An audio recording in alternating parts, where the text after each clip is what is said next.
రాయలేదు. నాకు తెలిసి చాలా మంది గ్రూప్ ఎగ్జామ్ రాస్తారు ఇటీవల. మనకు అంటే రావచ్చు చెప్పలేదు. గ్రూప్ 3 ఎగ్జామ్ జరుగుతుంది. అంటే ఒక BA డిగ్రీ చేస్తే BAనే కాకుండా బీకామ్ BSc కాకుండా అన్ని సైన్స్, మ్యాథ్స్, సోషల్ అన్ని సబ్జెక్టుల మీద అవగాహన ఉంటేనే ఒక పోస్ట్ నియమింపబడడం. గ్రూప్ 1 మన గవర్నమెంట్ డిపార్ట్మెంట్లో DCO పోస్టులు వస్తారో లేకపోతే కొంత సివిల్స్ క్లాస్ IASలో వస్తారో తెలియదు. యూనియన్ పబ్లిక్ సర్వీస్ కమిషన్ అట్లా కోఆపరేటివ్లో మనం ఏంటంటే కమిటీలతో పాటు అనుసంధానం అంటే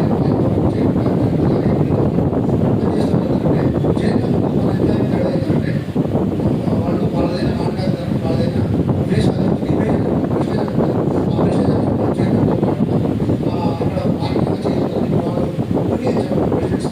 సొసైటీ ప్రెసిడెంట్స్ ఎప్పుడు కూడా మార్కెట్ క్యాల్కులేషన్ చేస్తే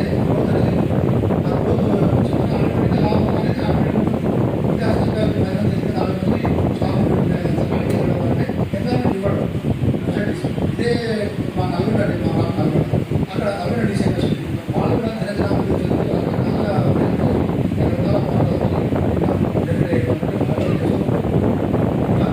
ఏంటంటే ఇంత ఫంక్షన్ చేద్దని మాకు గోల్డ్ బిల్డింగ్ అని అదే వాళ్ళు స్టాఫ్ కూడా మీ అంత స్టాఫ్ లేరు మళ్ళీ సార్ మేనేజర్ చెప్తున్నాం.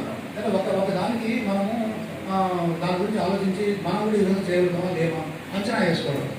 దాని అంచనా వేసుకొని మనము పోటీ ప్రపంచంలో ముందుకు పోవాలంటే మనం ఎప్పటికప్పుడు కూడా చాలా కొంచెం హార్డ్ వర్క్ చేయాల్సి వస్తుంది.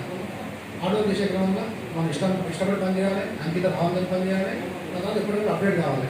ట్రైనింగ్ ప్రోగ్రామ్స్ మా వరకు నేను సభాముఖంగా మన అధ్యక్ష మన DCMS పాల్గొన్న అందరి మీద నేను రిక్వెస్ట్ చేసేది ట్రైనింగ్ ప్రోగ్రామ్స్ ఈ యొక్క డిజిటల్ మన నామ్స్ ప్రకారంగా, తర్వాత ఈ యొక్క BDP కానీ, యాక్ట్ కానీ, RTI కానీ, ఎలక్షన్ ప్రొసీజర్ కానీ, తర్వాత డిజిటల్ పేమెంట్ కానీ ఏమైనా ట్రైనింగ్స్ ఉన్నాయో అవన్నీ కూడా రిక్రూట్ చేసి 1 day 2 days కోర్సెస్ జరుగుతున్నాయి. అవన్నీ కూడా గవర్నమెంట్ ప్రోగ్రామ్స్. ఫీజు కూడా ఏముండదు.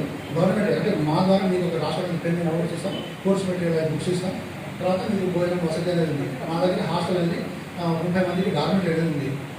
ఆ దాంట్లో మన ఇటీవల మన మోహన్ రెడ్డి సార్ చైర్మన్గా బాధ్యత తీసుకొని 3-4 నెలల నుంచి కొంచెం దాన్ని పాత బిల్డింగ్ అయినప్పటికీ దాన్ని కొంచెం ఇంకా డెవలప్ చేయాలని చెప్పి చూసుకున్న ప్రోగ్రామ్స్ చేయాలని 100 ప్రోగ్రామ్లు అన్ని 1 day 2 days ప్రోగ్రామ్స్ చేయాలని చెప్పేసి గవర్నమెంట్లో శాంక్షన్ చేసి మాకు ఒక లిస్ట్ ఇస్తున్నారు. ఏ డేట్లో ఏ ట్రైనింగ్ మీద, ఏ ట్రైనింగ్ టాపిక్ మీద అని చెప్పేసి చెప్తున్నారు. అవన్నీ కూడా మేము ఎవరు చెప్తాం? ఇట్లా ఉన్నటువంటి 100 సొసైటీస్కి చెప్తామని మాకు సాధ్యం కాదు. పేరు, పరిచయాలు, ఫోన్ నెంబరు ఇవన్నీ వాట్సాప్ గ్రూప్లు కొన్ని ఉంటాయి, కొన్ని ఉండవు. అయితే మేము డిస్ట్రిక్ట్లో అంటే 33 జిల్లాల తెలంగాణ 33 DCO చెప్తాం. DCO ఫోన్ నెంబర్ అంటే 3 మంది ఈజీగా ఫోన్ చేస్తాం, వాట్సాప్ చేస్తాం, మెయిల్ చేస్తాం. సార్ మీ జిల్లా నుంచి కొంతమంది ట్రైనింగ్ ఉంటుంది సార్, గవర్నమెంట్ ఇస్తుంది. వాళ్ళకి ఏంటంటే ఎవరికైతే ఏ ఇంట్రెస్ట్, ఏ టాపిక్లో ఇంట్రెస్ట్ ఉందో ఆ టాపిక్ బ్యాంకింగ్ కానీ, మేనేజ్మెంట్ కానీ, తర్వాత యాప్లో, ఆ తర్వాత బిజినెస్ డెవలప్మెంట్ సంబంధించి అవన్నీ ట్రైనింగ్స్ పంపించాలన్నట్టు కొంతమంది DCO పంపిస్తున్నారు.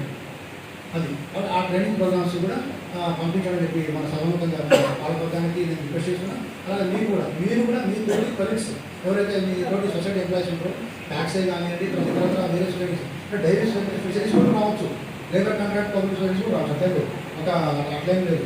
సొసైటీ ప్రెసిడెంట్లకు అందరికీ కూడా ట్రైనింగ్స్ ఈ ఏప్రిల్ 1 మే ప్రోగ్రామ్ చేసుకుంటాం. మొన్న 14 వారోత్సవాలు స్టార్ట్ అయ్యారు. ముందు వరకు అంటే మార్చి వరకు 200 చేయాలని చెప్పి ఇచ్చినారు. కొన్ని ఏంటంటే ఖాళీ గవర్నమెంట్ వల్ల కొన్ని ప్రోగ్రామ్స్ రావట్లేదు, కొంత ఆబ్సెంట్ అవుతుంది. ఇక వస్తారు ఒక 4 మంది అనుకుంటే మన DCO ఫోన్ చేసి సార్ వస్తారంటే ఇక రావడం కష్టం, ఖాళీ ఫలితం నడుస్తుంది అంటే ప్రోగ్రామ్ క్యాన్సిల్ అవుతుంది. మళ్ళీ ఒక డేట్లో చెప్పండి సార్ ఇట్లా అనుకున్నాము. కాబట్టి ఇవన్నీ కూడా మనల్ని మనం విమర్శనాత్మకంగా సమీక్షించుకుంటూ ముందుకు కొనసాగి ఈ యొక్క కోఆపరేటివ్ బలోపేతానికి మనం పోషిస్తూ సహకార ఉద్యమాన్ని మనం ఇంకా భవిష్యత్ తరాలు కూడా అందిద్దాం, చక్కగా పనిచేసి శభాష్ అనిపించుకుందాం. మనకున్నటువంటి ఈ యొక్క సహకార వారోత్సవాలు ముఖ్యంగా మనం ఇక్కడ గ్యాదర్ ఉద్దేశం ముందు చెప్పినా కదా, ముఖ్యంగా మనల్ని మనం సమీక్షించుకోవడానికి ఈ యొక్క వారోత్సవాలు మీటింగ్ పెట్టడానికి ఉద్దేశం. సమీక్షించుకోవడం ముఖ్యంగా వాళ్ళు ఇచ్చిన టాపిక్స్ ఏంటంటే రకరకాల టాపిక్స్, వ్యాపారాభివృద్ధి అని, నైపుణ్యం అని, ఉద్యోగ కల్పన అని, తర్వాత సెల్ఫ్ హెల్ప్ గ్రూప్ అని, సహకార విద్య అని, తర్వాత ఇట్లా వ్యవసాయ సాంకేతిక పరిజ్ఞానం అని, అందుబాటులో విధాన ఆవిష్కరణలు చేయాలని చెప్పేసి. విధాన ఆవిష్కరణ అంటే ఇటీవల ఎవరికో ఒక గౌడ PTCA సొసైటీలో ఒక మెంబర్కి వచ్చిన ఆలోచన, అతను తాటి చెట్టు ఇట్లా ఎక్కడ అని చెప్పి ఒకటి కనుగొంటాడు. అది V6లో టీవీలో అన్నింటిలో వచ్చింది ఇటీవల. అట్లా సొసైటీస్ అట్లాంటి ఇలాంటి ఇస్తే ఈజీగా ఎక్కడం, ఈజీగా దిగడం, మార్కెట్ చేయడం, దాన్ని అమ్మడం చేయడం. తర్వాత ఈ చేపల చెరువుల్లో వాళ్ళకి ఫ్రీగా చేపల పిల్లలు ఇవ్వడం అని చెప్పి ఈ యొక్క వారోత్సవాలు కూడా ఈ యొక్క గైడెన్స్లో ఉంది. వాళ్ళకి ఇస్తే వాళ్ళు దాన్ని సాధి మార్కెట్ అనేది చేసుకోవడం, అమ్ముకోవడం, దాన్ని ఎంప్లాయ్మెంట్ జీవనం కొనసాగించడం. ఇట్లా కాబట్టి ఇట్లాంటివి అనేది స్కిల్స్ చాలా ఉన్నాయి వాటిలో.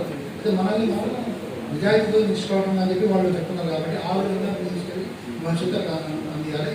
ఇంతకు మనం ప్రమాణం చేసినట్టు సహకార ప్రతిజ్ఞ ఆ విధంగా ముందుకు తీసుకెళ్ళాలని చెప్పి ఈ యొక్క అవకాశం ఇచ్చినటువంటి మన గౌరవ అధ్యక్షుల వారు, మన హిందూ డిసిఎంఎస్ అధ్యక్షుల వారు ఇక్కడ పాల్గొనడం, తర్వాత ఇక్కడ మన గౌరవ యూనియన్ చైర్మన్ గారు ఉన్నటువంటి డిసిఎంఎస్ మన సభ్యులు, స్టాఫ్ అందరికీ కూడా నేను పేరు ధన్యవాదాలు తెలియజేస్తూ ఈరోజు హిందూ డిసిఎంఎస్ సహకార వారోత్సవాల సమావేశాన్ని నేను ముగింపు చేస్తున్నాను. Thank you.